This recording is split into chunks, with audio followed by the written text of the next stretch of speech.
Well, if you've seen peacocks or peahens in your neighborhood, chances are you're not alone. More and more sightings have been popping up in areas across the Salt Lake Valley.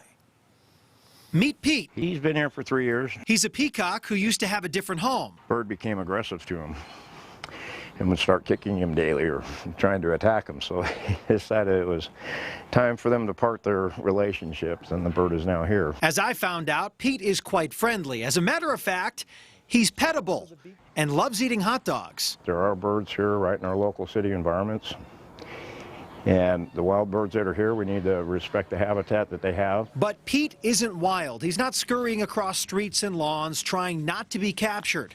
All this stems from a slew of recent postings of peafowl sightings in Cottonwood Heights on the Nextdoor app. Then another person sharing a video of a peahen crossing a street in South Salt Lake. And these photos shared with us from a Salt Lake City neighborhood.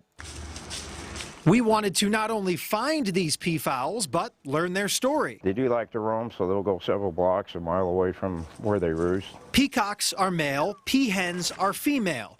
They can be quite unkind when feral. A bit hard to catch. Most peacocks are not friendly. They like to keep their distance between humans. They don't purposely attack people unless they're defending their territory. But if you see them crossing the road, NOAC says it's okay to help guide them along and not to worry as the temperatures drop. They're well coated with feathers, so they can tolerate the cold winters as long as they're down here in the valleys. In some instances, we found that some of the peafowl roaming neighborhoods are either feral or just left behind. There's a lot of maintenance in actually caring for birds. NOAC says it varies year to year with how many calls he gets for peacocks. This year, he's had 2 come into the sanctuary. In 2011, he had 10. After speaking with DWR and Salt Lake County Animal Services, peafowls are almost in a gray area of sorts, with some residents complaining about them, others just curious about their past. In the studio tonight, Brian Schnee, Fox 13 News, Utah.